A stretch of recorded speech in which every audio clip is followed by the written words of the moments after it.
கோவை, திருப்பூர் மாவட்ட முதலீட்டாளர்கள் கர்நாடக மாநிலத்தில் 12,000 கோடி ரூபாய் முதலீடு செய்ய ஆர்வம் காட்டியுள்ளதாக கர்நாடக முதல்வர் சித்தராமையா கூறினார்.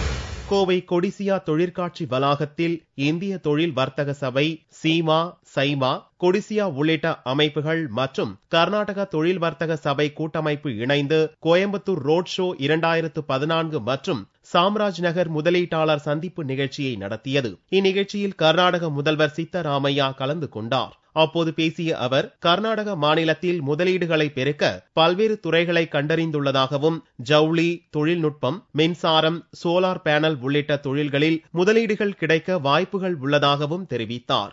இந்த முதலீட்டாளர் சந்திப்பு நிகழ்ச்சியில் கர்நாடக மாநிலத்தில் 12,000 கோடி ரூபாய் முதலீடு செய்ய கோவை தொழில் முனைவோர் ஆர்வம் காட்டியுள்ளதாகவும் சித்தராமையா கூறினார்.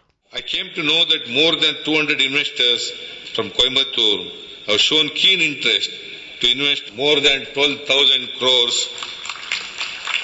both in large and medium sector and in medium small scale industry sector. I believe that this conference provide the right platform for investors to take a close look at these opportunities and firm up their investment plans in Karnataka. இந்த விழாவில் கர்நாடக கூடுதல் முதன்மை செயலர் வித்யாசங்கர், அமைச்சர்கள் மகாதேவ பிரசாத், தேஷ்பாண்டே மற்றும் சீமா, சைமா தலைவர்கள் உட்பட பலர் கலந்து கொண்டனர்.